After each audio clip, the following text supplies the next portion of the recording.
Welcome to Nature Nap. I'm John, a lifelong lover of the quiet wild. Maybe you are too. Tonight, you'll fall asleep to the African savanna at dusk, 100 relaxing discoveries that help you relax and drift off a little wiser. Maybe today felt long, your mind's still humming, your shoulders a bit tight. That's okay, you're safe here. We'll go from the endless migrations of wildebeest to acacia trees whispering through hidden root networks. But here's the quietly unsettling question we'll reveal later. Where does the wild end, and where do we begin? If this gentle journey helps you unwind, you'd help me by subscribing, so every night we can share another nature nap. Now close your eyes, and let's begin. From the vast sweep of golden grasses to the quiet shimmer of heat across the horizon, the African savanna begins like an ocean you can walk upon. At first glance, it may look simple, endless fields dotted with scattered trees, but within this openness lies a world both ancient and alive, a place that cradles entire ecosystems in its slow-breathing rhythms. The African savanna stretches across countries and climates, forming one of the largest ecosystems on Earth. Savannas, in fact, cover about 1/5 of all the planet's land surface. Imagine that for a moment. Every fifth step on solid ground could fall upon this kind of landscape. It is a biome both familiar and strange, where grasses rise like tides and whole migrations roll across the plains. To think of this expanse is to think of scale itself, continents stitched together by grass. But the grasses are not as simple as they seem. Each blade is only the tip of a much deeper story. Unlike many plants that place their energy in fragile stems and delicate flowers, savanna grasses pour strength into their hidden foundations. Their roots drive meters deep into the soil, anchoring them against the long months of thirst. This is how they survive the brutal cycles of rain and drought that define the land. Where trees might wither or crops fail, these grasses endure, pulling secret water from beneath the dust. A person walking above may feel the land brittle, but below it still hums with hidden threads of life. And when the rains finally arrive, the transformation is nothing short of miraculous. Heavy clouds gather, lightning flares across the sky, and suddenly water pours onto cracked soil. Within days, the brown earth turns green, sprouts surge upward, filling empty spaces, the land itself changing color, as if someone had pulled a new canvas across it. This sudden shift from silence to abundance is one of the defining rhythms of the savanna, a land that teaches patience, waiting for months of scarcity before exploding into life again. To walk here in the wet season is to walk through a living tide, grasses rolling in the wind like waves across a terrestrial sea. There's another quiet trick hidden in the design of these grasses. Unlike most plants that grow from their tips, these grow from the base.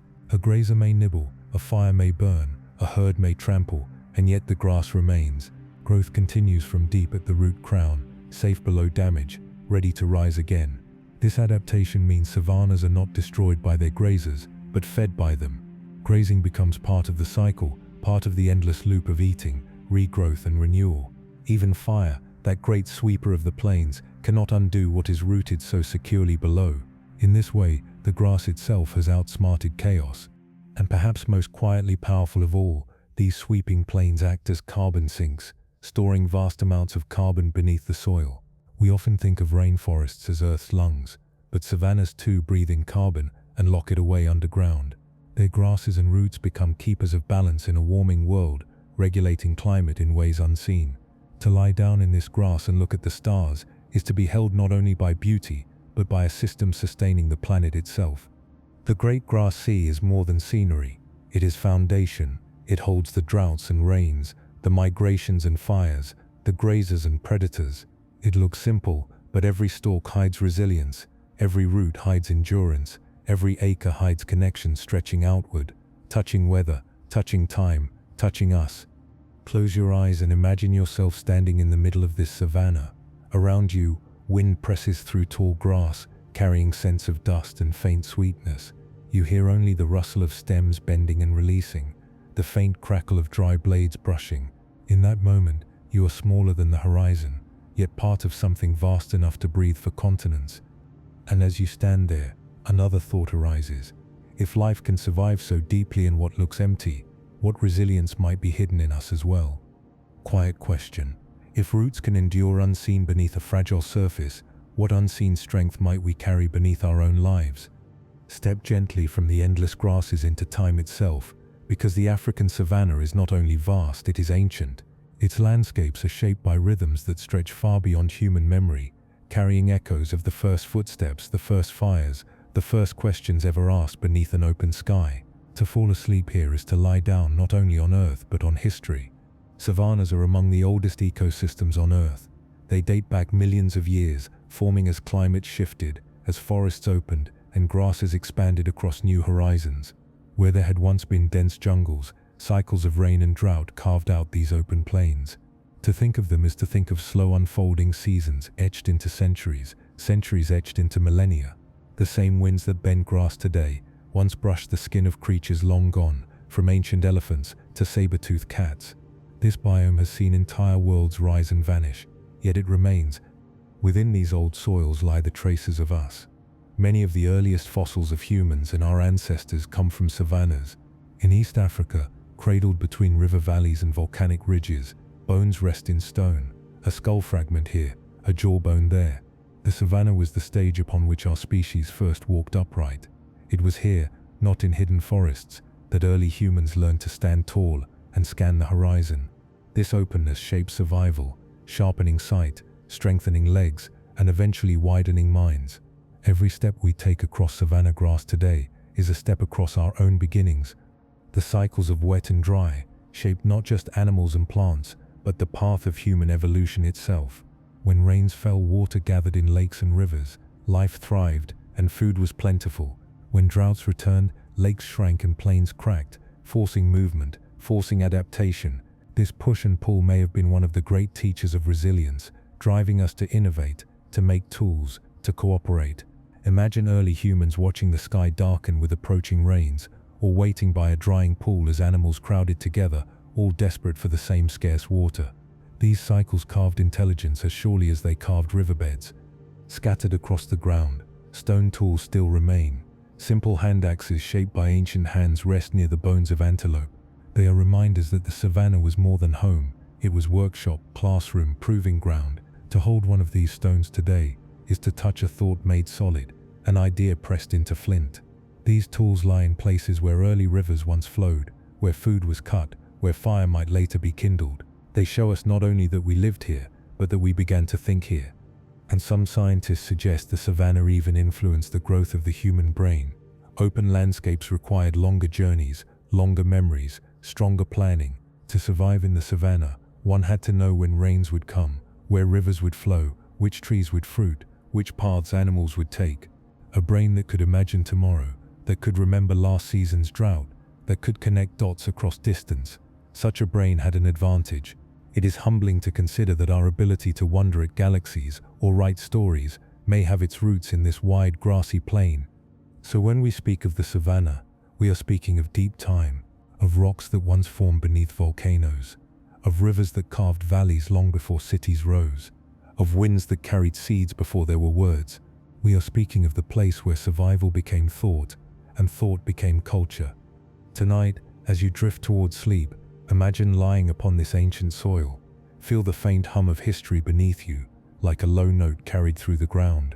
Above you stretches the same horizon that greeted our ancestors, the same moonlight touching the grass, the same silence waiting for a new sound. Here, the landscape itself is a memory, and in resting upon it, you become part of the memory too. If landscapes can remember millions of years, what do our own small days leave behind in the long memory of the world? Step deeper into the savanna, and among the waves of grass, scattered shapes rise. Slim trunks, branching arms and crowns flattened by the wind. The acacia trees, they stand like quiet guardians across the plains, dotting the horizon with their silhouettes. In a land that often looks open and bare, they are punctuation marks, each one a small oasis of shade and shelter. To rest beneath an acacia is to feel the savanna gather into one spot, a pause in the vastness. But these guardians are not passive. They are defended, prepared, shaped by survival.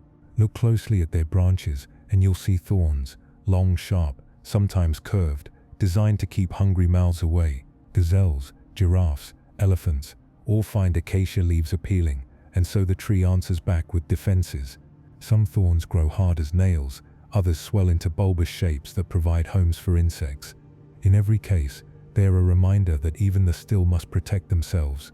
To touch an acacia is to touch a strategy sharpened by time. And when one tree is bitten, something remarkable happens. Acacia release chemicals into the air, volatile compounds that drift to nearby trees. It is as though an invisible alarm has sounded. Those neighbors, sensing the warning, begin to change their chemistry, producing bitter-tasting compounds in their leaves. Grasses suddenly find their meal less appealing. What seems like silence between trees is in truth a form of communication. The savanna, so often thought of as empty, is filled with invisible whispers passing from branch to branch. Even giraffes, with their towering height and gentle steps, must approach these trees with skill. Their long tongues, up to half a meter in length, are dark and tough, able to slip between thorns and strip leaves without injury. Watching a giraffe feed is like watching a dancer negotiate a field of blades, each movement precise, each flick of the tongue practiced over a lifetime. They are not deterred by the defenses, but they respect them, moving carefully to harvest what they need. And then, inside the very thorns themselves, another layer of guardianship is at work. Some species of acacia form swollen, hollow thorns, and within them live ants. These ants are not passive tenants, they are fierce defenders. If a browsing animal tries to feed too heavily, the ants swarm out, biting tender noses, crawling into ears, driving the grazer away. In return, the tree provides nectar from special glands and shelter within its thorns. It is a partnership of survival, roots and leaves offering food, tiny jaws offering protection. Even the smallest lives are woven into the defense of the plain. Beyond their role as protectors, acacias also anchor the very soil. Their roots spread wide and deep, holding the earth against erosion, keeping nutrients in place. Without them, rain would wash soil away, leaving only dust. The ground remains fertile, and grasses flourish around their shade. They are not only guardians of themselves, but guardians of the land, making possible the very cycles of growth that sustain the savanna. Imagine walking at dusk, the light falling gold across the horizon. Ahead, an acacia tree stands alone. Beneath it lies shadow, cooler air, perhaps a herd resting in safety. The branches sway lightly, leaves shifting, thorns catching glimmers of light. Though it seems quiet, you know now it is alive with strategies, releasing scents, whispering to neighbors, partnering with insects, outlasting droughts. It does not move across the land, but in its stillness, it shapes everything around it. The acacia is not just a tree, it is a signal tower, a shelter, a fortress, a partner. It reminds us that even those who seem most still are never passive. Beneath every thorn lies patience, beneath every whisper lies connection. If a tree can defend itself, warn its neighbors, and partner with others, what hidden strategies might we ourselves carry to survive and protect what we love? On the African savanna, time is not measured only in days or months, but in seasons of abundance and seasons of scarcity. The rhythm of life here is tuned to the swing between rain and drought. To live in this place is to live by cycles written in clouds and thunder, in cracks of soil and sudden rivers. Nothing is steady for long. Everything listens to the sky. The climate of the savanna moves between opposites, the wet season and the dry season. When the rains come, they do not whisper, they arrive in force. Curtains of water sweep across the plains, flooding streams, filling waterholes, drumming on leaves and hides. The air becomes thick and sweet, heavy with the smell of damp earth. Grasses surge upward, flowers unfold, insects emerge in clouds. For a time, the land is green and alive. Then the cycle shifts, rains fade, clouds retreat, the heat builds, and the land begins to dry. Months stretch with barely a drop, and the rivers shrink back to dusty channels. Life endures in patience, waiting for the sky's return. When the rains do fall, they can transform a landscape overnight.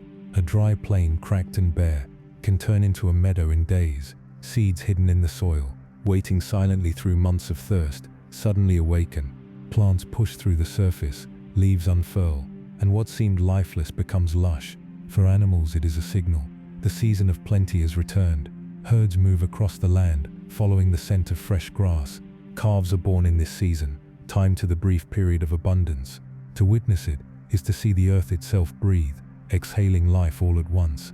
But with the power of rain comes the drama of lightning. The savanna is one of the most lightning-struck ecosystems on Earth. Storms build high and dark, thunder rolling for miles, and then a strike splits the sky. Fire leaps from grass to grass, carried by the dry winds at the edge of the wet season. These fires might seem destructive, but they are part of the savanna's design. They clear away old growth, open space for new shoots, and even trigger certain seeds to germinate. Lightning is not only danger, it is also renewal. In the long dry months, the story turns towards scarcity. Waterholes shrink, their muddy edges pressed by hooves and paws. Animals gather at the remaining pools, sometimes in uneasy truce. A lion drinks beside an antelope, each watchful, both compelled by thirst. As the water disappears, tension rises. Life in the dry season is life pared down to essentials: water, shade, endurance. To stand by a dry waterhole is to feel the fragility of survival, written plainly in the earth. Plants, too, are keepers of strategies for this season. Some store water in swollen roots or thick stems. Others let their leaves fall, saving energy until the rains return. Baobabs swell with reservoirs in their trunks, while acacias close their pores to hold every drop. Even grasses bend and fade, but their roots wade deep in the soil, conserving strength for another cycle. Nothing here wastes effort. Every adaptation is a conversation with drought.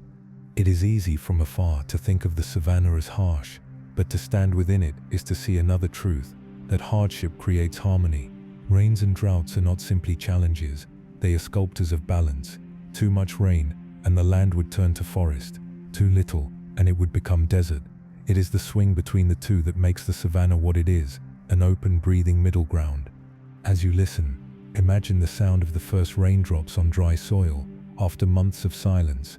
A soft patter, then a drumming chorus, then stillness again. You breathe with it, you feel the air change. In that sound lies the promise of green, the memory of drought, the renewal of cycles older than us all. If the sky can shape whole landscapes through its cycles of giving and withholding, how much of our own lives are also written in rhythms we cannot control? Picture the horizon trembling, not with wind but with life. A line begins to form in the distance, thousands of dark shapes moving together.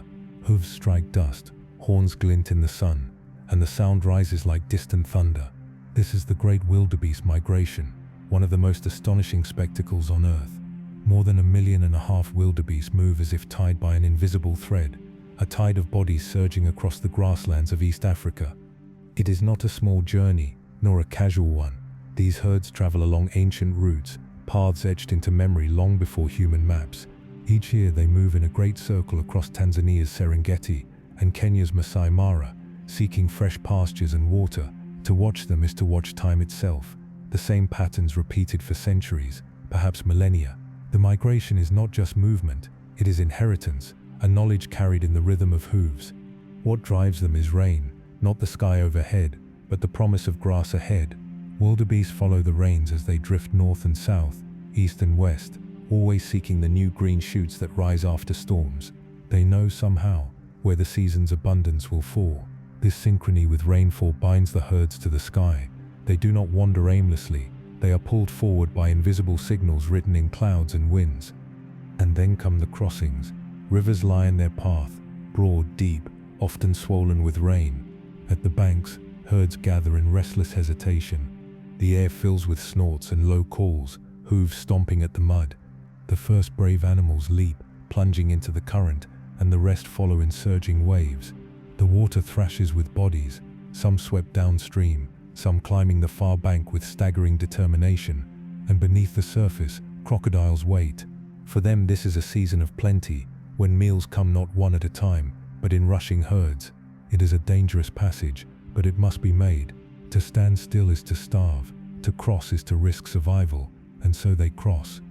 The migration is not only about wildebeest. Zebras, gazelles, and other grazers join in, weaving together into mixed herds that stretch for miles.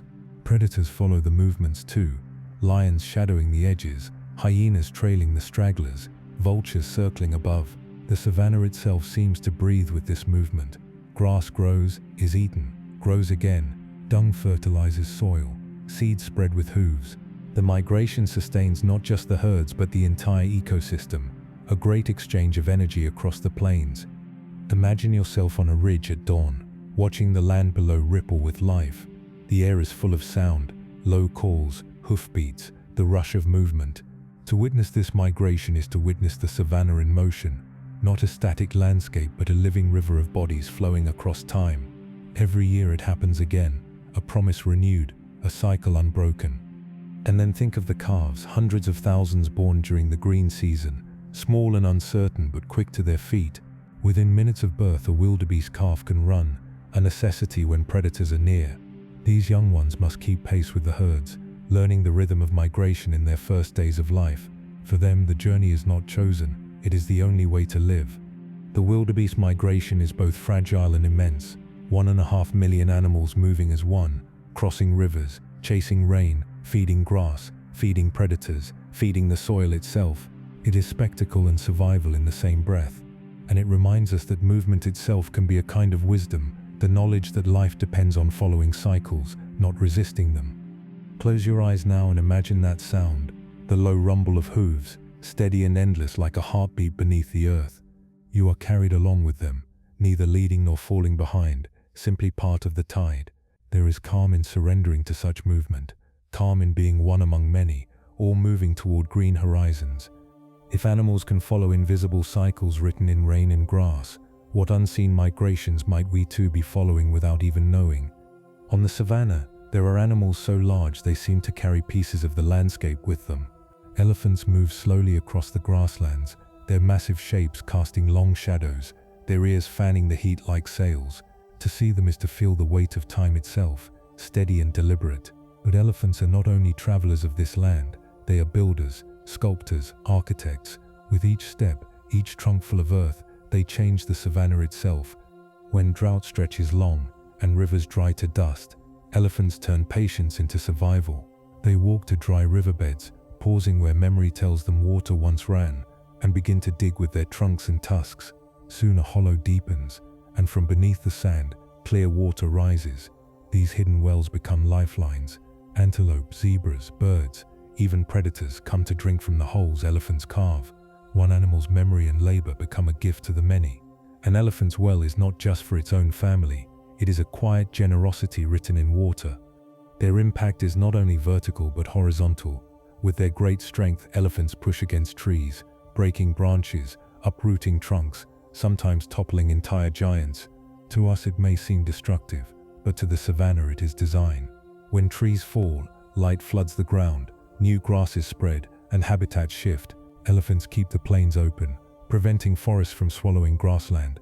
Without them, the savanna would change shape entirely. In this way, they act as gardeners of the open plains, pruning the land to maintain its balance. Even the paths they walk, worn deep by centuries of migration, shape the land's veins. Over time, elephant trails become more than tracks. They sink into the earth, forming channels where rain can run, where seeds can gather. Some of these paths, followed for generations, have widened into streams, small rivers sculpted by the weight of hooves. The routes elephants remember are not only cultural maps but geological forces, carving patterns across continents. And then there is the quiet power of their dung. Every pile is more than waste. It is a parcel of seeds carried miles from their source, fertilized and planted in new ground. Trees sprout where elephants wander, their seeds transported in the bellies of giants. An elephant walking is not just movement, it is reforestation, seeding the future with every step. Whole groves may owe their existence to these silent gardeners of the plains. Behind all these acts lies memory. Elephants can recall waterholes from decades past, even after years of drought. Matriarchs lead their families to hidden springs, guiding younger generations to the lifelines of survival. Their memories are not just stories but maps written into the mind, ensuring that herds endure even when the land forgets. In this way, elephants are not only architects of the physical savanna, but custodians of its history. To sit quietly near elephants is to feel the savanna shift around you. Dust rises with their steps, branches snap in their trunks, water stirs where they dig. They move without hurry, but with every act, they redraw the map of the land. Other animals follow their changes, living within the architecture. Elephants leave behind, holes become oases, paths become rivers, fallen trees become grasslands. Imagine yourself at dawn, standing by a dry riverbed. The sand is cracked and silent. Then elephants arrive, slow and certain. They gather in a circle, the matriarch lowering her trunk to the ground. She digs, and the others follow. Minutes pass, then water appears, darkening the sand, filling the hollow. Soon the herd drinks, and after they leave, smaller animals come, stepping carefully to sip from the same pool. You realize you have just witnessed a kind of engineering, no human hand designed, only memory, patience and need. Elephants remind us that to live is also to shape. None of their actions are random. Each dig, each tree pushed over, each seed carried, is part of the savanna's continuous renewal. They are not apart from the landscape, but woven into its very design, co-creators of the grassland's rhythm. If elephants, with each step, can reshape entire landscapes, how do our own quiet actions shape the unseen world around us? Across the grasslands, where trees stand scattered like punctuation marks, one animal rises above them all. The giraffe, gentle giant of the savanna, stretches its neck into the sky as if searching for something just beyond our reach. To watch one move across the plains is to see height itself turned into grace, every step slow, every glance lifted high. They seem almost otherworldly, creatures caught between earth and sky, walking the horizon like living towers. Giraffes are the tallest land animals on earth. A male can reach nearly 6 meters from hooves to the crown of the head, towering over vehicles, over trees, over all other creatures. Their legs alone are longer than many people are tall, and their necks rise like pillars into the treetops. From their vantage they see far, predators approaching, storms building, herds shifting below. To imagine life from that height is to imagine the savanna as a wide open map, everything visible, everything connected. But height is not only for sight, it is for feeding too. Giraffes browse at the edges of the canopy where few others can reach. Their long prehensile tongues, nearly half a meter long, are dark and tough, curling around acacia leaves with practiced precision. Thorns bristle across the branches, sharp enough to deter most grazers, yet giraffes slip between them with ease. They feed where danger pricks at every angle, stripping leaves while leaving the thorns behind. Their tongues are so resilient, they can handle branches that would tear softer mouths. To watch them feed is to watch an art of patience, each movement careful, each bite exact. In the heat of the day, when water holes shrink and other animals crowd together, giraffes show another quiet mastery. They can go days, even weeks, without drinking. Much of the water they need comes from the leaves they eat, their bodies designed to conserve every drop. When they do lower themselves to drink, it is an awkward, vulnerable act, legs spread wide, neck bent low, body exposed. But they do not depend on water holes in the same way others do. Their survival is written in efficiency, in the ability to carry water in leaves and time their drinking with caution. And then there are their necks, symbols of height but also of conflict. For years scientists wondered why giraffes evolved such extraordinary length. Feeding high was part of the answer, but not all. Male giraffes engage in necking battles, swinging their long necks like hammers, striking each other with the weight of their skulls.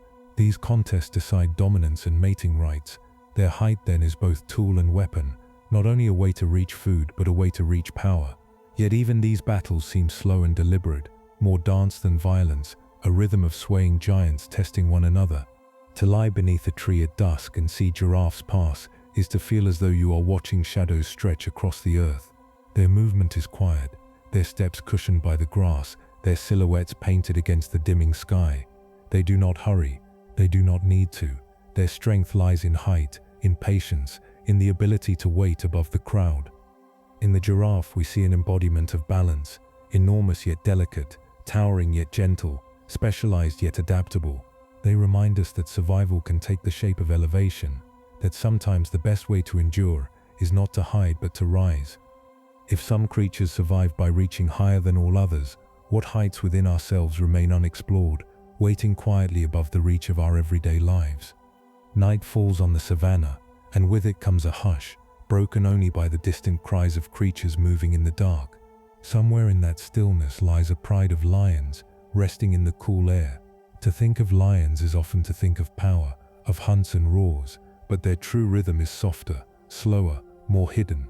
For most of their lives, lions live not in motion, but in stillness. A lion may rest for up to 20 hours a day, under the shade of an acacia stretched across warm soil, or gathered in the grass. They lie in quiet repose. Their bodies are built for bursts of strength, not long endurance, and so they save their energy for the moments that matter. A pride may look lifeless in daylight, only tails flicking at flies.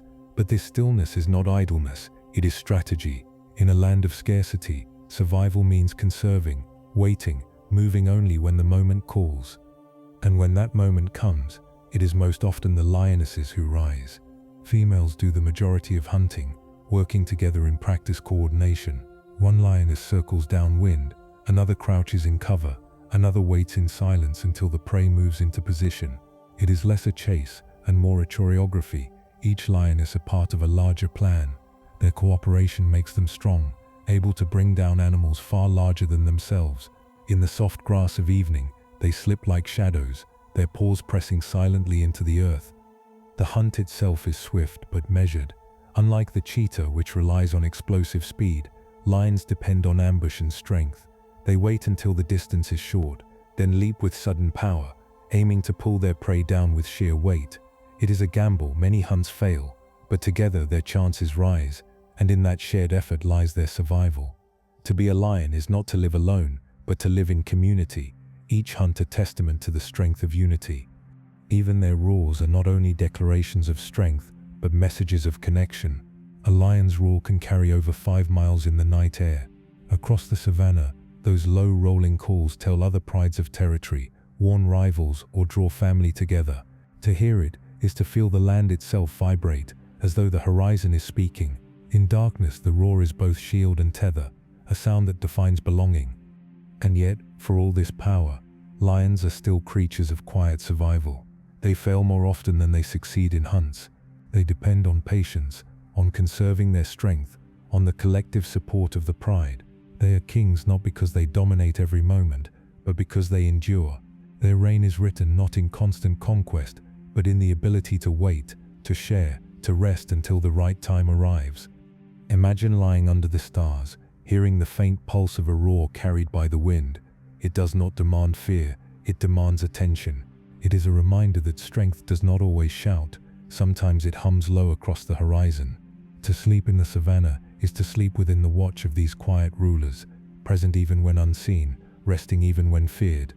The lions remind us that stillness itself can be survival, that to conserve, to wait, to act with precision rather than haste is its own kind of strength. In their patience there is wisdom, in their unity there is resilience. If the strongest can spend most of their lives in stillness, what might we discover if we let ourselves rest more fully? Where lions rule with patience and weight, another predator claims its throne through speed and silence. Across the open savannah, the cheetah waits, slender and still, its body tuned like an arrow not yet released. The air around it seems to hold its breath, and then, in an instant, everything changes. The cheetah is the fastest land animal, capable of reaching speeds over 100 kilometers an hour. But speed is not just about numbers, it is about design. Every part of its body is built for acceleration. Its long, light frame, its flexible spine that stretches and contracts like a spring, its deep chest powering lungs that can gulp air in rapid bursts, all combine to make it an athlete of survival. When it runs, strides lengthen to cover up to 7 meters each, paws barely touching the ground before they push again. To see a cheetah in full chase is to glimpse pure fluid motion, life reduced to speed and focus. Yet speed alone is not enough. The cheetah's claws are semi-retractable, unlike the fully sheathed claws of other cats. They act like cleats on a runner's shoe, gripping the earth, keeping balance in tight turns. The tail whips behind like a rudder, steering sharp corners as prey veers. Every detail is a tool, a refinement of motion honed by necessity. The savannah is open, prey is swift, and so the hunter must be swifter still. The hunt is always short. A cheetah cannot run long distances at such speed. Within less than a minute, its body overheats, lungs burn, muscles flood with effort. A chase is a gamble compressed into seconds. If the prey escapes, the cheetah must rest, often for half an hour or more, before trying again. Unlike lions, which hunt through strength and cooperation, the cheetah is a solitary sprinter, winning or losing in the span of heartbeats. In that brief flash of pursuit lies the difference between hunger and survival. But the fragility of this life is written most clearly in the fate of the young. Cheetah cubs face some of the highest survival challenges in the savannah. Many fall prey to lions, hyenas, even eagles, their mothers unable to protect them while hunting. Only a fraction survive to adulthood, and yet those who do carry the same grace, the same design for speed, into the next generation. Every chase they make honors the long line of ancestors who survived by being faster, lighter, quieter. To watch a cheetah stalk before the run is to watch silence given shape. It crouches low in the grass, tail held still, eyes fixed. For minutes, sometimes longer, it waits for the exact moment, the precise distance where its speed can matter. Then a twitch of muscle, a surge forward, and the world narrows to the line between hunter and prey. The chase ends quickly, one way or another. Afterward, the cheetah rests, sides heaving, head low, body folded back into stillness. For an animal so defined by speed, most of life is lived in quiet waiting. Imagine lying in the tall grass, hidden, hearing only the rustle of a body slipping through blades, then the sudden thunder of paws, the rush of air as something passes at impossible speed, gone before you can rise to follow. The savanna holds not only patience, but moments of pure fleeting brilliance. Cheetahs embody that truth, that sometimes survival is a flash, not a long vigil. And so the cheetah reminds us of another kind of strength, not the heavy endurance of elephants, not the communal patience of lions, but the beauty of brief perfection. Their lives may be fragile, their hunts uncertain, but in the seconds when they run, they are unmatched. They are the reminder that even in a world of cycles and waiting, there are moments when everything must be poured into now. Quiet question. If life can hinge on a single burst of speed, how many moments in our own lives are shaped not by long planning, but by seconds of courage, choice, or leap? Morning on the savanna often begins, not with footsteps but with wings. As the first light spreads across the grasslands, birds stir in the trees, in the tall grass, along the riverbanks. The air fills with sound, calls, whistles, deep booming notes, and high trills that rise with the sun. Some voices carry for miles, others whisper from branches. To wake here is to wake inside an orchestra conducted by the horizon itself. Among these singers walks the largest bird alive, the ostrich. At 2.5 meters tall, it towers over many animals of the plains. Its wings do not carry it through the air, but its legs are designed for speed, powerful enough to outpace many predators. An ostrich can sprint faster than a galloping horse, its long strides sweeping it across the grass. In a land of hunters, its wings are not for flight but for balance, for turning as it runs, for signaling to others. When danger comes, the ostrich does not take to the sky. It becomes speed given shape, running the earth itself. Not far away, another bird has turned walking into a hunt. The secretary bird strides across the grass on long legs, head held high, eyes sharp. Unlike raptors that dive from above, it hunts on foot, stalking through the savanna with patience. Its favorite prey is snakes, and when it finds one, it strikes with powerful kicks, sharp blows delivered with the precision of a practiced warrior. Each step is deliberate, each strike a reminder that flight is not the only path to mastery. To see a secretary bird move is to see elegance reshaped into power on the ground. High in the branches, hornbills carve out their homes. A female finds a hollow in a tree trunk, and when she is ready to lay her eggs, she seals herself inside with a wall of mud, leaving only a narrow slit. Through this opening, the male passes food, feeding her and the chicks until they are ready to emerge. This ritual of enclosure and trust repeats each season, an act of faith written into mud and bark. In the wide openness of the savanna, where dangers loom large, hornbills create tiny fortresses, and within them families endure. Then there are the weaver birds, tiny architects of remarkable skill. Males gather strands of grass, strips of leaves, fibers carried from far away, and weave them into intricate nests that dangle from branches. The structures sway in the wind, round chambers suspended in air, entrances tucked at the bottom to keep out intruders. Whole colonies may fill a single tree, each nest an act of craftsmanship, each bird a builder.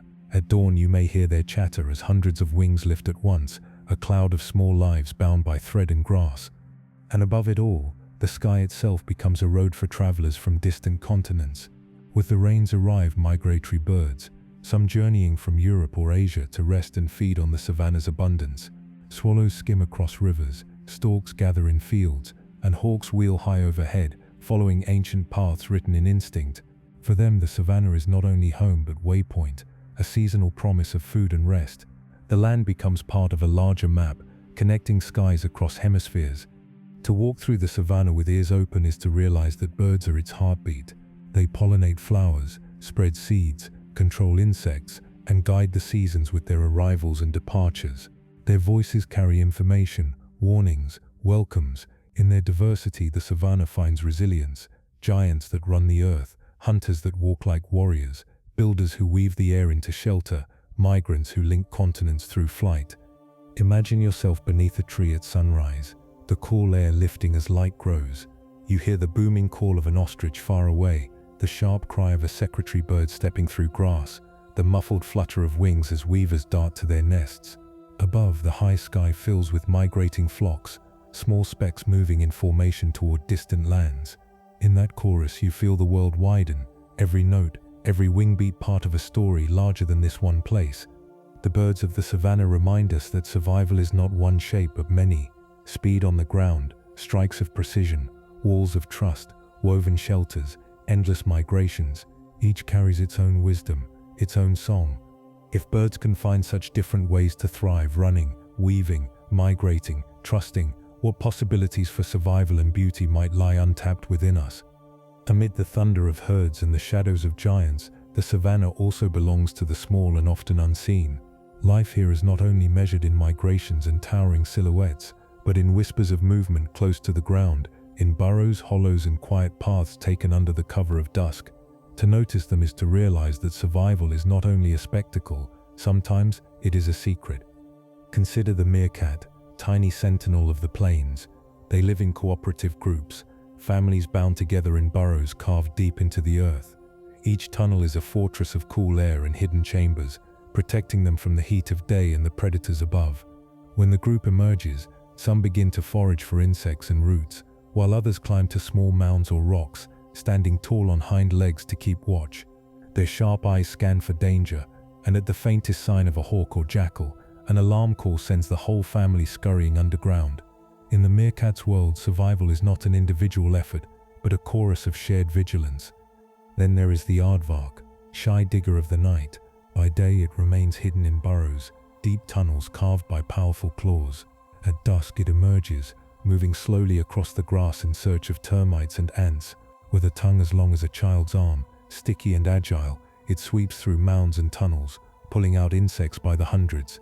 Its presence is quiet, rarely seen by daylight, but its labor shapes the savanna. The burrows it leaves behind become homes for other animals, porcupines, warthogs, even owls. An aardvark is more than a solitary wanderer, it is a builder of shelter for many. Above, in the hollows of baobab trees, bats roost in dark clusters. At dusk, they spill out into the air, hundreds at once, wings flickering against the twilight. They hunt silently, catching insects in mid-flight, each one consuming thousands in a single night. In their small, persistent journeys, they control populations that might otherwise overwhelm crops and grasses. By morning, they return to their hollows, unseen again, hidden in the folds of bark. Their lives are like shadows folded into the rhythms of the savanna, essential yet almost invisible. And even the dung beetle, small and seemingly humble, carries a quiet marvel. After herds have passed and the soil is dotted with waste, beetles arrive to roll small balls, shaping them with remarkable strength. They push these spheres across the ground, sometimes many times their own weight, to bury them as food or nurseries for their young. What seems like a small act is in truth an engineering feat. Dung beetles recycle nutrients back into the soil, aerate the ground, and feed countless cycles of growth. Some even navigate at night by the light of the Milky Way, orienting themselves by stars that stretch across the sky.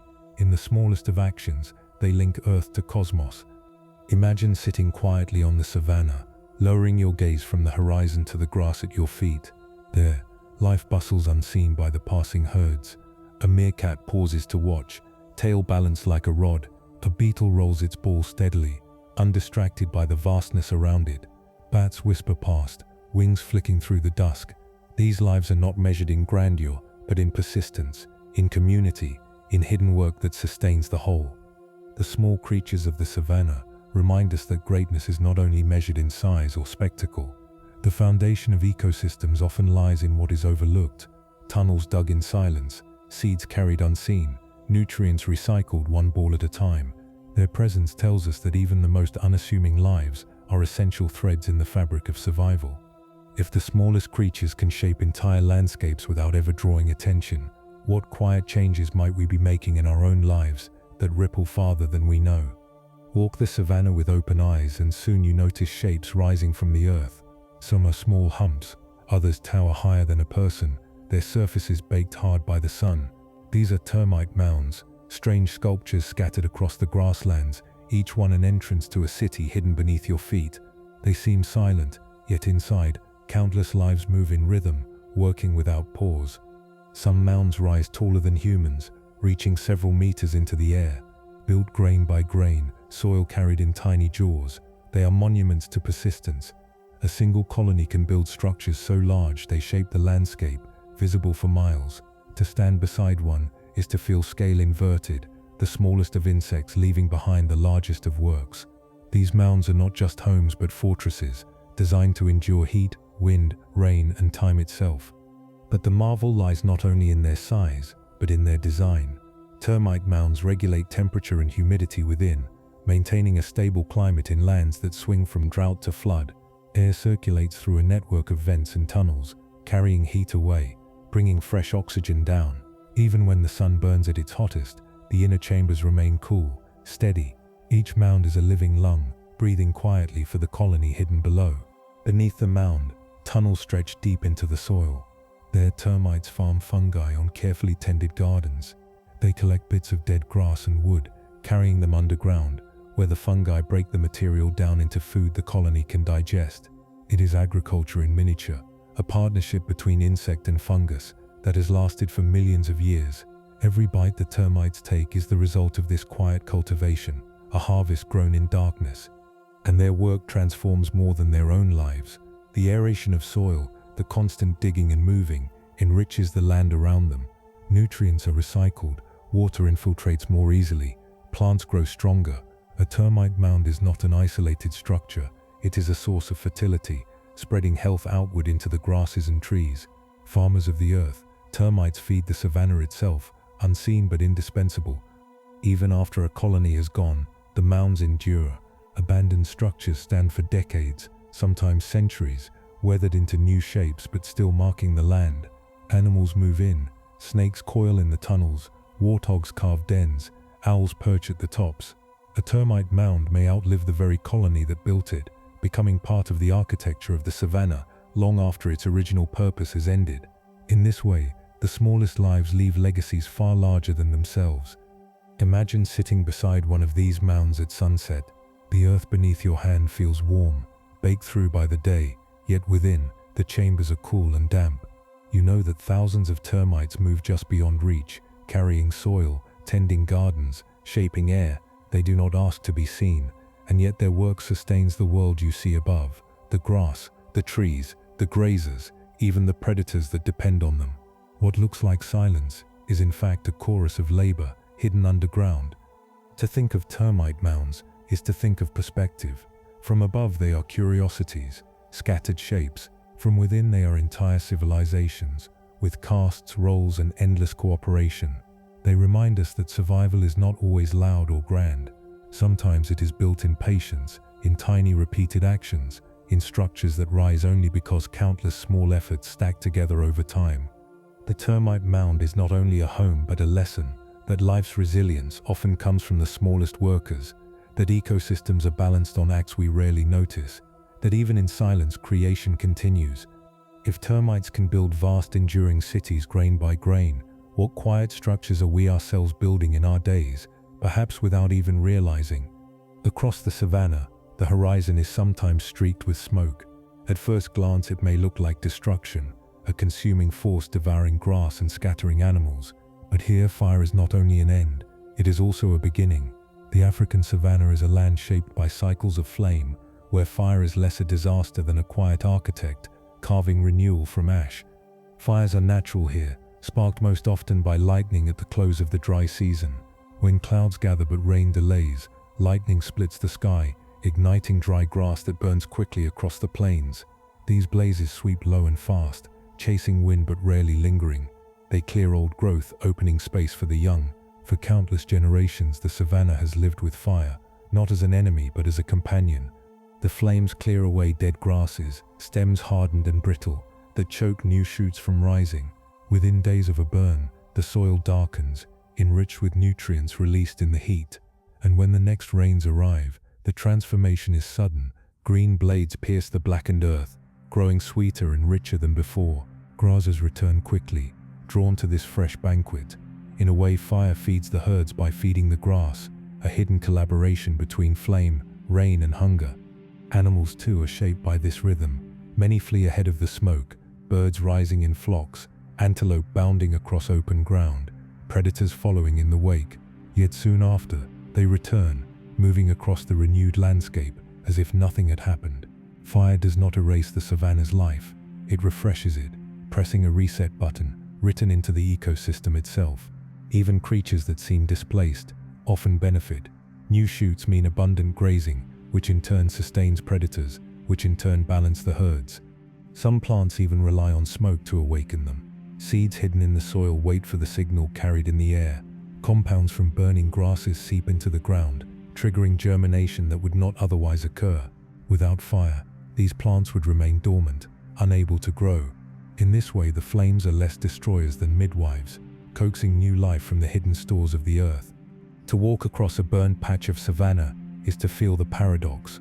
Blackened soil, the faint smell of char, and yet within days, green emerges. Small shoots, tender and vibrant, pierce the ash with a kind of quiet determination.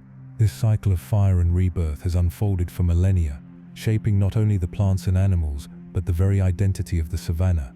It is not an occasional interruption, it is a pulse of the land. Humans too have long understood this rhythm. For centuries, communities have used controlled burns to clear land, to refresh pastures, to guide the cycles of growth. Their fires echo the lightning strikes, amplifying the natural process rather than resisting it. In many ways, the savanna is co-shaped by both flame and hand, by thunder and by tradition. Imagine yourself standing at dusk as a line of fire passes. It is not a wall of towering flames, but a rolling wave, low and swift. You hear crackles, the soft roar of heat eating dry stems. Above, birds circle, catching insects rising from the smoke. Behind the flames, the earth glows faintly, cooled by night, ready for the next rain. Days later, you return, and where the soil was black, it is green again, alive with grazers bending to feed.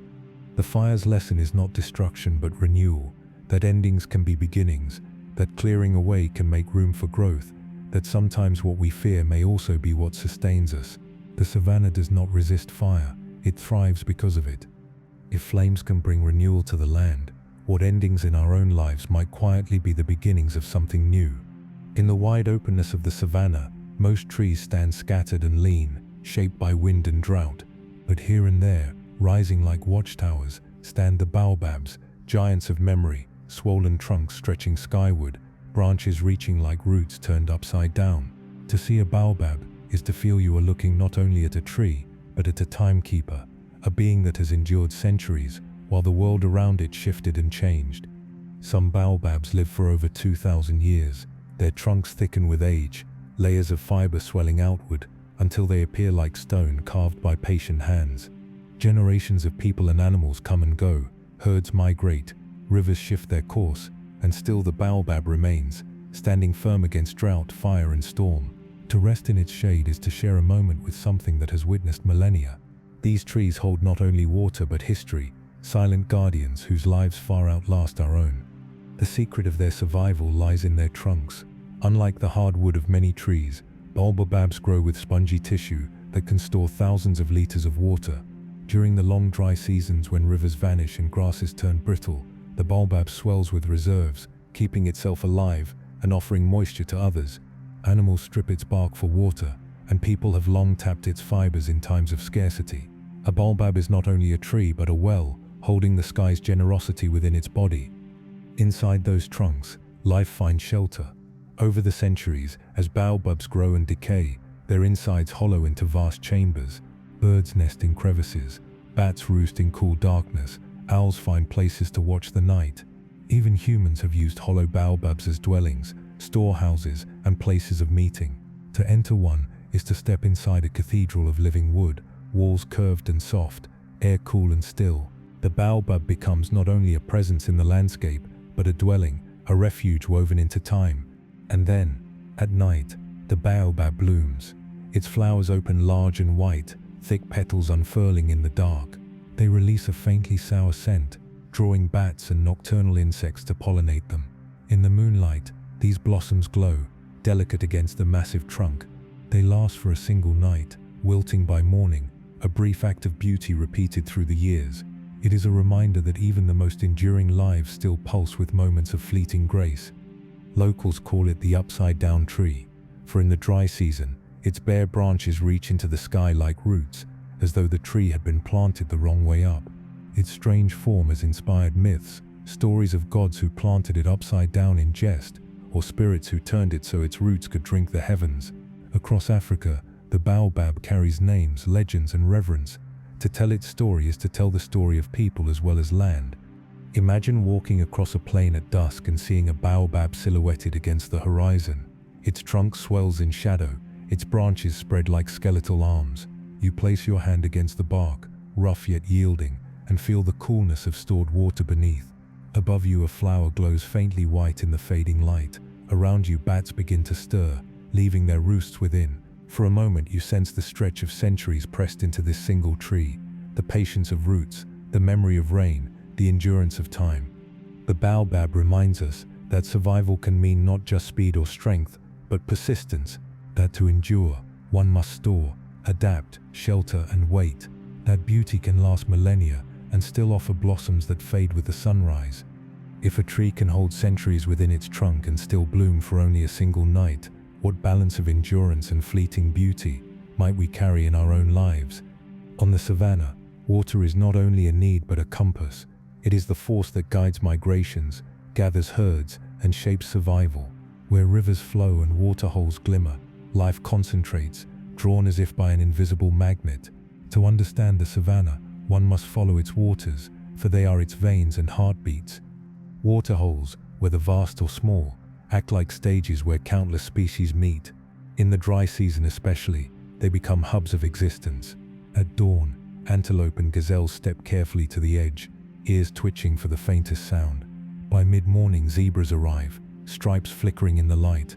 Later, elephants descend in slow procession, their trunks stirring the water into ripples. Even predators appear, not to hunt but to drink, their amber eyes cautious as they lower their heads. Around the shrinking pools, life gathers in uneasy truce. For a moment, survival outweighs rivalry, and thirst ties all creatures to the same circle of mud and reflection. In these places, hippos reign as residents. Unlike the visitors who come and go, hippos spend most of their lives submerged, their massive bodies cooling beneath the surface. By day, only eyes and nostrils break the water's surface, silent watchmen of the pool. At night, they emerge to graze, walking quietly through the grass before returning to the refuge of water. Their presence defines many waterholes, their trails carved into the banks, their bellows echoing at dusk. To imagine a pool without hippos is to imagine silence where there should be a low chorus of grunts and splashes. But not all who linger at the water's edge come in peace. In the still shallow stretches, Nile crocodiles lie in wait, their bodies like logs drifting unnoticed. They remain motionless for hours, only eyes above the water, patient as stone. When herds cross rivers during migration, they strike, jaws snapping with immense force.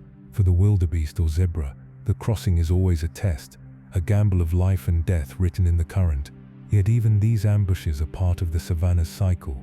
Crocodiles survive by the abundance of herds, and in turn their presence shapes the caution and timing of crossings. The river, like all things here, balances risk with necessity. And water itself is not steady. Rivers swell with rains, carrying torrents that flood their banks, spreading silt and nutrients across the land. Then, as the dry season deepens, they fade, shrinking into trickles, sometimes vanishing entirely. A river that roared with power in February may lie as a dry bed in September, cracked and silent. Yet beneath the surface, water often lingers, hidden in sand, waiting for elephants to dig, waiting for storms to return.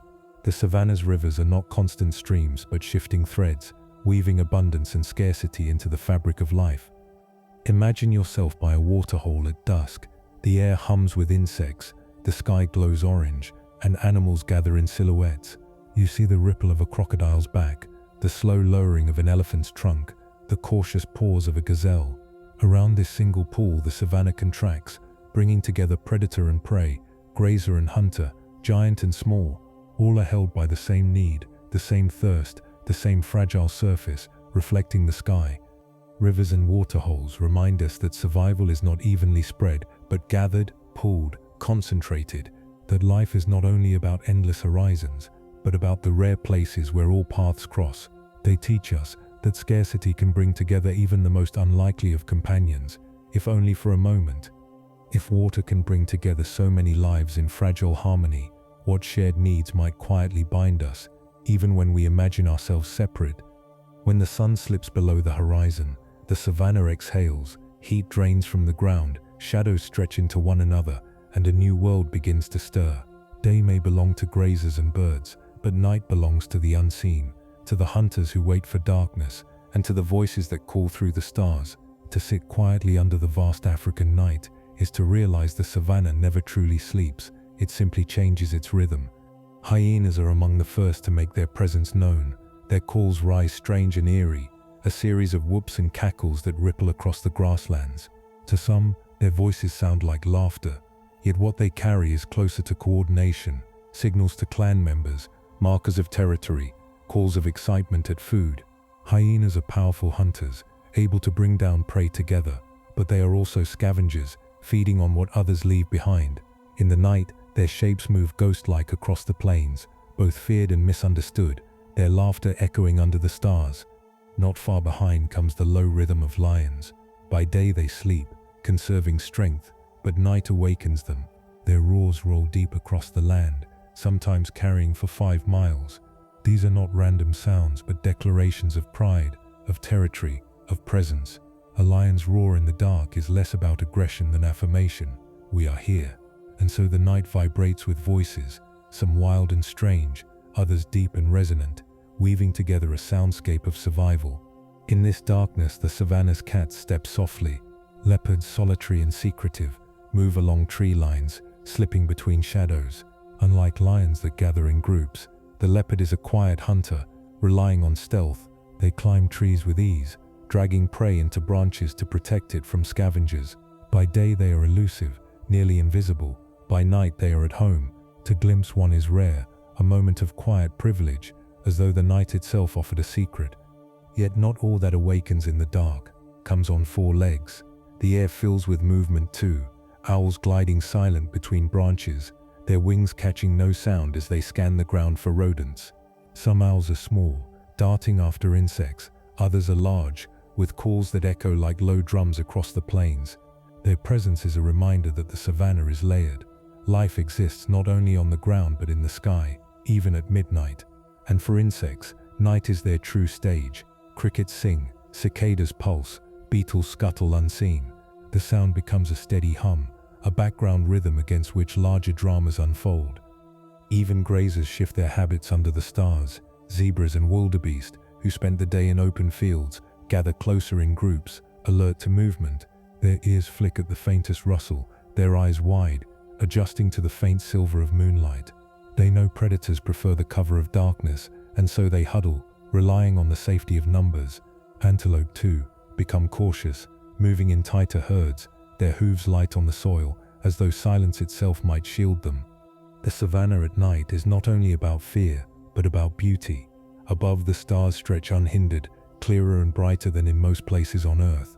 The Milky Way spills across the sky like a river of dust, guiding even the smallest of creatures, dung beetles rolling their spheres by starlight, navigating with the galaxy itself. The night does not close the savanna, it opens it, revealing worlds that the sun keeps hidden. Imagine sitting at a camp beneath an acacia, the fire low. Listening, you hear hyenas calling far off, a lion's roar rolling nearer, the flutter of an owl's wings overhead. Around you, the air is cooler, scented with dust and grass. Above you, the stars stretch endlessly. It feels both vast and intimate, a reminder that night is not an absence, but a transformation. The nightlife of the savanna tells us that survival comes in many forms, in laughter that sounds like madness, but is communication, in roars that claim space in the dark, in shadows that move silently unseen but present, in songs of insects that fill the silence between. It is a reminder that when one world rests, another awakens, and that life is always moving, even in the stillness of night. If night reveals hidden lives we do not see by day, what parts of our own selves awaken only in quiet and darkness? Long before scientists, explorers, or travelers spoke of the savanna, people lived here, shaping, surviving, and belonging to these plains. The African savanna is not only a wilderness of animals and plants, it is also a cradle of human history, one of the first landscapes to hold our kind. To walk here is to walk where stories began. In the soil of East Africa, fossils of early hominins rest, bones and footprints preserved for millions of years. In Latoli, Tanzania, a trail of ancient steps crosses volcanic ash, left by our ancestors nearly 3.6 million years ago. The prints are small, fragile, yet deeply human, evidence that upright beings walked across this land, long before cities, long before tools as we know them. The savanna did not just host them, it shaped them, demanding adaptation, awareness, and community. Our very stride carries echoes of this grassland. As time moved forward, tools appeared, stone flakes sharpened for cutting, hand axes shaped for digging or butchering. Archaeological sites across Kenya and Tanzania reveal these artifacts, signs of early ingenuity. To picture a group of early humans knapping stones beneath an acacia is to picture a spark of mind taking form, survival entwined with creativity. The open plains required sharp eyes, quick thinking, and shared effort. The savanna became a teacher, and we, its attentive students. Fire followed. Evidence suggests that early humans here learned to control it, to ward off predators, to cook food, to gather in circles of light under the endless dark. A flame on the savanna is more than warmth, it is protection, signal, and bond. Around those fires, language may have grown, stories may have first been told, community deepened. The rhythm of night on the savanna was changed forever when humans brought their own stars to the ground. As millennia unfolded, pastoralists and farmers emerged, herds of cattle were guided across the grasslands, their bells echoing like softer versions of the wildebeest migrations. People learned to live with the rhythms of rain, to plant when the soil welcomed seeds, to harvest when the sky gave enough. They became part of the same cycle that shaped elephants, zebras, and acacias, moving, waiting, enduring. The land was not conquered, it was shared, its seasons woven into culture and belief. Even today, the Maasai, Samburu, and other communities carry these traditions, their lives intertwined with cattle, grass, and sky. To watch a Maasai herder walking across the plains spear in hand is to see continuity reaching back thousands of years. Their songs, dances, and stories speak of lions, of rain, of resilience. For them, the savanna is not a backdrop but a partner, a presence as alive as any ancestor. The savanna has also witnessed the darker chapters of human history. Colonial expansions, forced migrations, and the carving of borders shifted ancient ways of life. Yet through these changes, the land remained steady and indifferent, holding both pain and endurance. Today, the savanna carries a mixture of tradition and modernity, cattle alongside jeeps, villages alongside parks, stories alongside science. Imagine standing in the Serengeti at dawn, feeling the cool air as light rises. You look down and imagine the footprints of Latoli pressed into ash beneath your feet. Then the stone tools chipped on ancient riversides. Then the fires burning in circles of early kin. Above you, smoke from a modern village rises, and in the distance, a Maasai song carries on the wind. The timeline folds together millions of years, countless lives, one unbroken plain. The human history of the savanna reminds us that we are not separate from this land. We emerged here, we learned here, we continue here. The same sun that guides wildebeest migrations guided our ancestors' eyes. The same rains that greened the grasses fed the first seeds we planted. To know the savanna is to know something of ourselves. If our first steps were taken on these plains, how much of the savanna still walks quietly within us, shaping who we are without our knowing? The African savanna, with its endless horizons and ancient cycles, feels timeless when you stand upon it. Yet even here, the patterns of survival face new tests, many born not of nature but of human hands. The grass still grows, the herds still migrate, the rains still fall, but pressures gather quietly, reshaping the balance of this vast ecosystem. To speak of the savanna today is to speak not only of beauty, but of fragility. One of the most pressing challenges is habitat loss. Expanding farms, settlements, and roads cut into the open plains, fragmenting the spaces where herds once roamed freely. The wildebeest migrations that once stretched unbroken for hundreds of miles now encounter fences, fields, and barriers. Each interruption changes the rhythm, breaking the ancient roots passed down through generations. For predators too, territory shrinks, corridors narrow, and conflict rises. A landscape that once belonged to movement begins to harden with boundaries. Alongside habitat loss comes the weight of poaching. Ivory, horns, and skins still drive illegal markets, though their trade is banned. Elephants fall for their tusks, rhinos for their horns, big cats for their pelts or bones. Each death is more than one life lost. It ripples outward, affecting herds, family groups, even soil and seed. The savanna's giants, those that shape ecosystems, are most at risk, and with them, the entire balance trembles. Though many efforts fight against poaching, the threat remains, carried by profit and demand. Climate change brings another layer of uncertainty. Rains arrive late, or sometimes not at all. Dry seasons stretch longer than memory recalls, and storms grow more violent when they finally break. For a land already balanced on cycles of water and drought, even small shifts mean deep consequences. Grasses may fail, waterholes vanish, herds grow weaker, predators lose prey. The savanna adapts, it always has, but the pace of change now challenges its resilience. And in the midst of these pressures, human-wildlife conflict grows. Where villages meet elephant paths, crops are trampled. Where lions cross grazing lands, cattle fall. For families living on the edge of the savanna, survival means defending their homes and food, even if that means harming the very animals conservation seeks to protect. It is a difficult balance, lives intertwined, but not always in harmony. To conserve the savanna, solutions must hold both people and animals, recognizing that both belong here. Yet for all these challenges, hope persists. Parks and reserves stretch across Africa, protecting vast spaces for wildlife to move freely. Community-led conservation projects give local people a voice and a share in protection. Technology aids too. Drones track poachers, collars map migrations, data reveals patterns of change. Step by step, the savanna finds allies willing to fight for its endurance. Imagine standing at the edge of a park, the grass stretching wide before you. In the distance, elephants move, wildebeest graze, lions rest in shade. Behind you, villages rise, fields spread, lives unfold. Between these worlds lies a fragile thread of coexistence, sometimes strained, sometimes steady. To protect the savanna is not only to protect animals, but to protect a way of life, a shared inheritance of sky and soil. Conservation challenges remind us that beauty is not invulnerable, that even the vastest landscapes can feel the weight of small actions multiplied across time. But they also remind us that care is possible, that the future is not yet decided. The savanna has always been a place of resilience, shaped by fire, drought, and migration. Perhaps it can endure these modern trials too, if given the chance. If the savanna itself can endure storms and fire for millennia, what responsibility do we carry now, knowing that its future may depend on our choices? The African savanna is a land of cycles. It does not stand still. It shifts, breathes, and transforms across the year. To live here is to live attuned to time itself, to watch the world alter with each turn of the season. From green abundance to dry austerity, the savanna carries its life, not in permanence but in change. When the wet season arrives, it begins with a promise.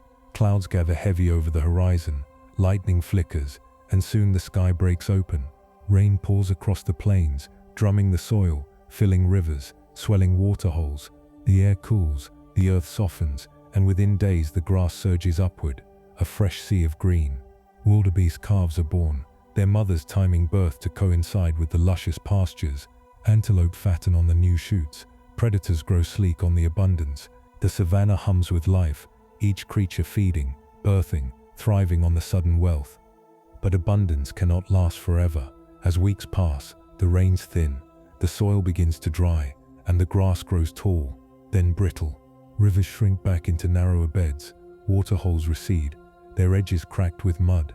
The dry season takes hold, dust replaces dew, and the once green plains turn golden, then pale. It is a beauty of its own, golden grass rippling like a vast ocean under the sun. But it is also a season of endurance. Animals must travel farther for water, herds stretch thinner, predators work harder to survive. For some species, these seasons dictate not only movement but survival itself. Wildebeest migrations follow the rains, tracking the freshest grasses across hundreds of miles. Elephants remember distant waterholes, leading their families to hidden reserves when rivers vanish.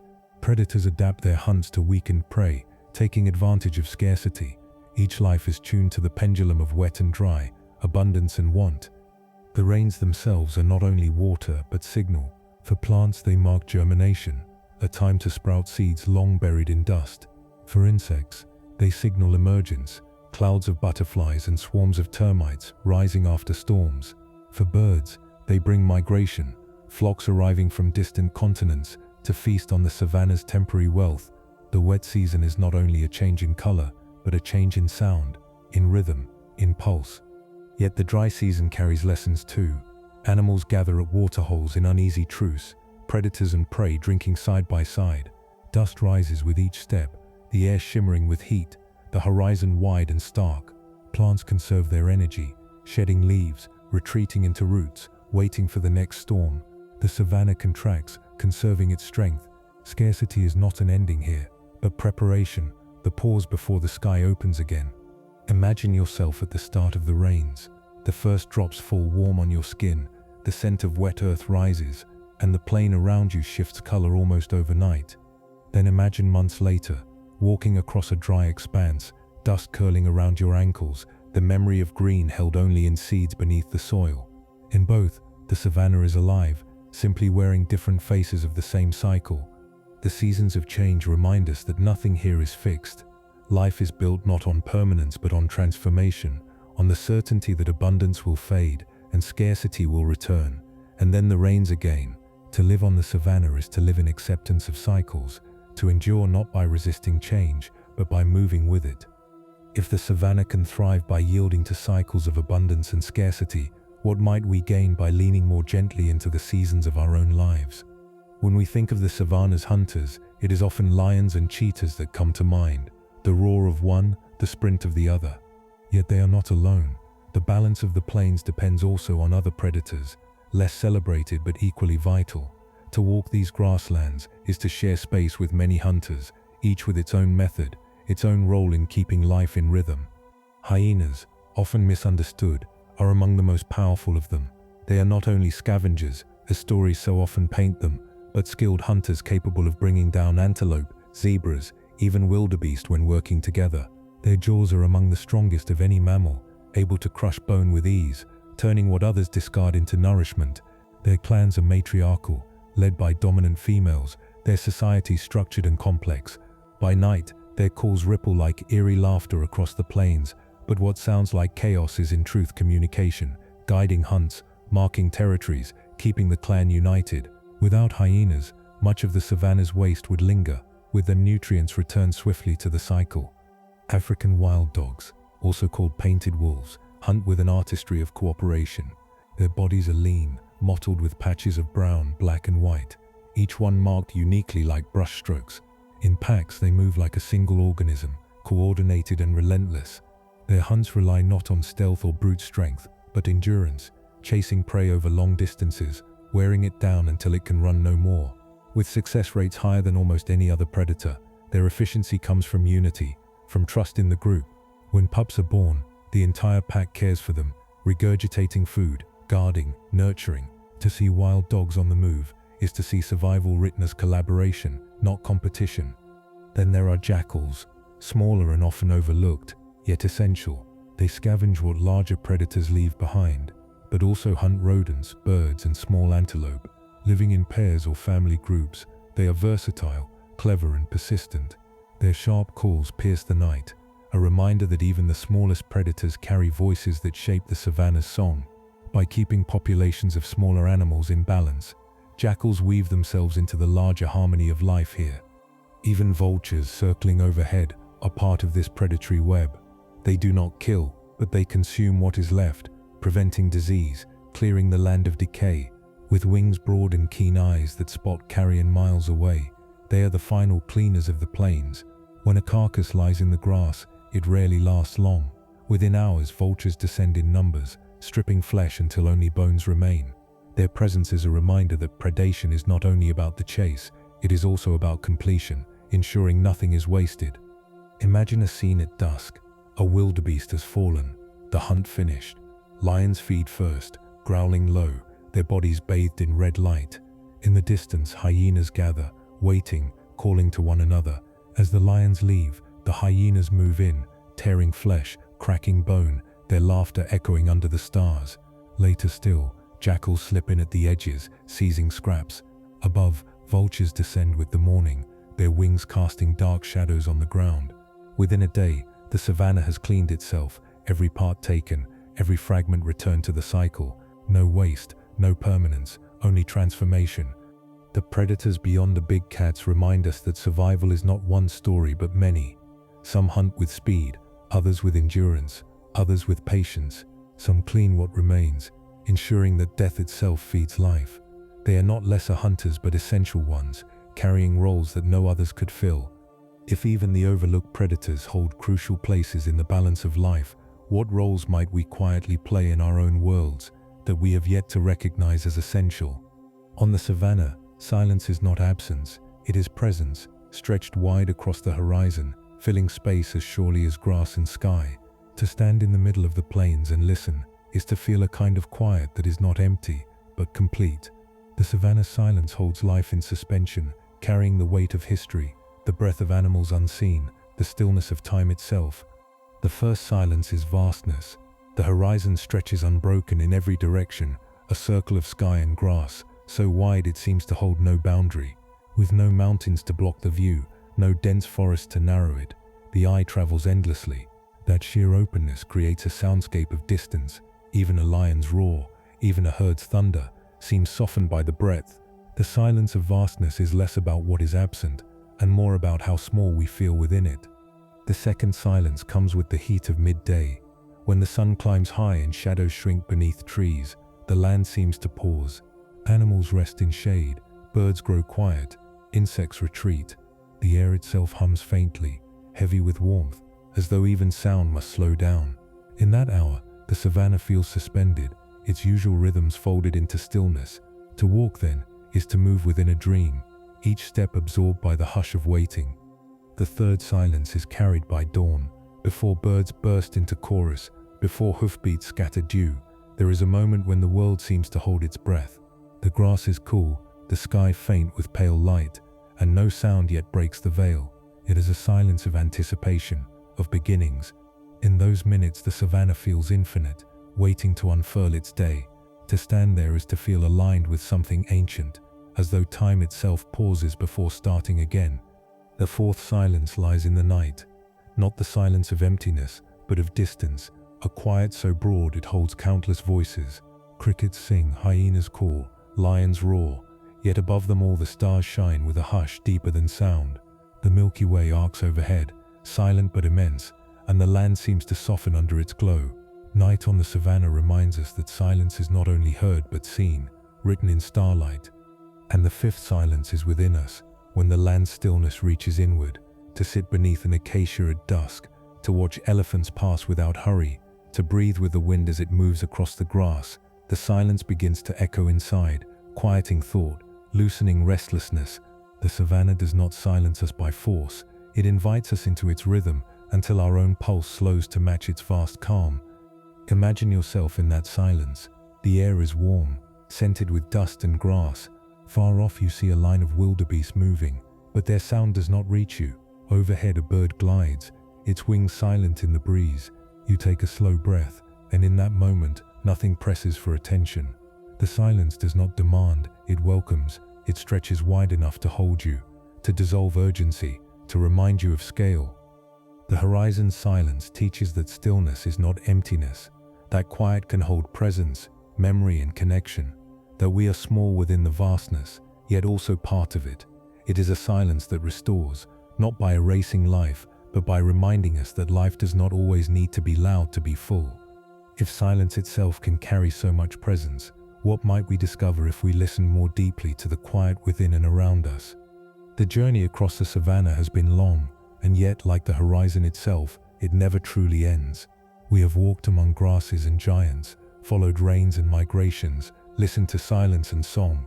Now at the close we return not to answers but to reflections, to truths that feel less like conclusions and more like gentle reminders of what it means to belong to a living world. The first truth is that the savanna is fragile. Vast as it seems, it can bend under the weight of fences, fires, and change. A migration interrupted, a waterhole drained, a tree felled. These are not small losses, but cracks in the whole. Each reminder tells us that even landscapes as immense as these rely on balance, and balance can be broken. Fragility does not diminish the savanna's power. It reveals its dependence on every thread, every voice, every root. The second truth is that the savanna is resilient. For millennia it has endured drought, flood, flame, and the passing of countless lives. Grass returns after fire, rivers carve new beds after flood, elephants reshape paths through fallen trees. What breaks also renews, what fades also returns. Resilience here is not defiance but rhythm, a steady willingness to begin again, no matter how many endings come. The savanna's endurance is not loud but patient. The third truth is that the savanna is interconnected. Termites farm fungi that feed soil. Dung beetles roll waste into nourishment. Wildebeest migrations feed crocodiles, lions, and vultures alike. Nothing exists alone, not even silence. Every act, no matter how small, touches another. From bats pollinating baobabs, to rain stirring seeds long dormant. To live here is to live woven into a net too vast to map. A web where strength comes not from independence but from connection. And the fourth truth is that the savanna is timeless. Fossil footprints preserved in volcanic ash, baobabs standing for 2,000 years, stories told by firelight for generations, all speak of a continuity larger than any single life. The land holds memory deeper than ours, carrying echoes of ancestors both human and wild. To walk here is to step into time, stretched wide, a reminder that we are but one moment in a continuum that began long before us and will continue long after. Imagine standing one last time on the plain at dusk. The air glows gold, then softens into violet. Herds move slowly toward water, birds circle homeward, lions stir from their rest. Above, the first stars appear, faint at first, then countless, spilling across the sky. You take a breath, long and unhurried, and listen. The silence is full of presence, of memory, of possibility. The savanna does not ask for more than this: your attention, your quiet companionship, your willingness to stand still and belong for a while. At the beginning I asked, what defines us, if not the places we come from? Perhaps the savanna whispers an answer, not in words but in presence, that we are defined not only by our origins, but by our connections, by the cycles we endure, the resilience we learn, the silences we enter. The savanna is not only a place we visit, it is a mirror of endurance, fragility, and belonging. Closing reflections remind us that life is not about escaping cycles, but moving within them. That fragility and resilience can exist together, that silence is as full as song, that the world, vast and wild, is also tender and shared. The savanna ends where the horizon meets the sky, and begins again with every dawn, every rain, every footstep across the grass. If the savanna holds memory, connection, resilience, and silence within its plains, what might our own lives hold, quietly waiting to be noticed, if we only paused long enough to listen?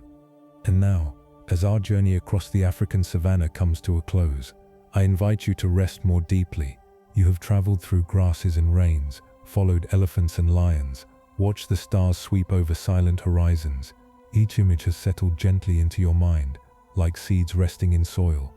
There is nothing left to do now, no paths to follow, no sounds to chase, no facts to hold on to.